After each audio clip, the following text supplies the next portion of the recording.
Chapter 14 똑똑한 설득에는 비교 대상이 필요하다. 야구 선수들이 워밍업 스윙을 하기 전에 배트에 무거운 고리를 끼우는 것은 비교적 흔한 일이다.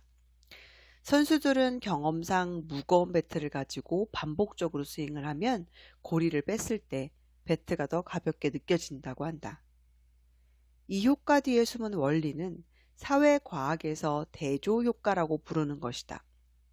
대상의 특징은 진공 상태에서 인식되는 것이 아니라 다른 것들과의 비교 속에서 인식된다. 예를 들어 체육관에서 10kg짜리 역기를 든다고 할 때 그 전에 20kg짜리 역기를 들었다면 더 가볍게 느껴질 것이고 5kg짜리 역기를 들었다면 더 무겁게 느껴질 것이다.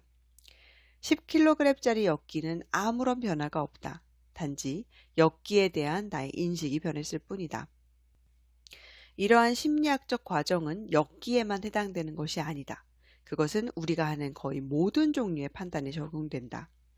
모든 경우에 패턴은 동일하다. 즉, 먼저 경험하는 것이 다음에 경험하는 것에 대한 인식을 결정한다. 최근 사회심리학자 제커리 토말라와 리처드 패티는 대조 효과가 설득에 어떤 영향을 미치는지 확인하기 위해 이러한 원리를 적용해 보았다. 구체적으로 연구팀은 사람들이 어떤 것에 대해 알고 있다고 생각하는 정보의 양이 다른 것에 대해 알고 있는 정보의 양에 의해 영향을 받을 수 있는지 살펴보았다.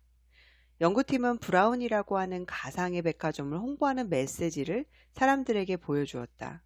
그러나 그 전에 또 다른 가상의 백화점, 즉 스미스 백화점을 홍보하는 메시지를 보여주었다. 타깃 메시지는 실험에 참가한 모든 사람들에게 동일했다.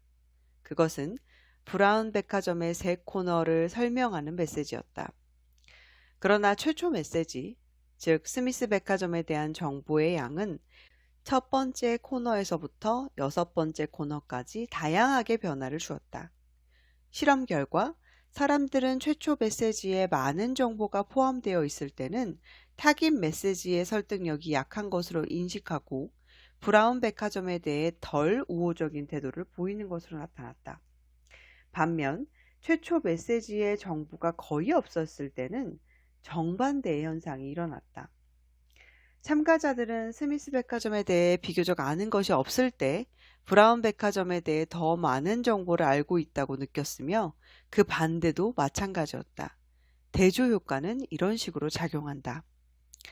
연구팀은 실험 결과를 확대하기 위해 비슷한 실험을 실시했다. 유일한 차이는 참가자들에게 브라운 백화점에 대한 정보를 주기 전에 미니 쿠퍼 자동차에 대한 정보를 적게 혹은 많이 주었다는 것이다. 결과는 앞의 실험과 같았다. 이처럼 설득을 위한 최초의 메시지와 후속 메시지의 정보가 연관성이 있을 필요는 없다. 이런 개념은 세일즈에도 적용할 수 있다. 예를 들어 당신은 어떤 잠재 고객에게 가장 적합한 제품이 무엇인지 확신하고 있다고 하자.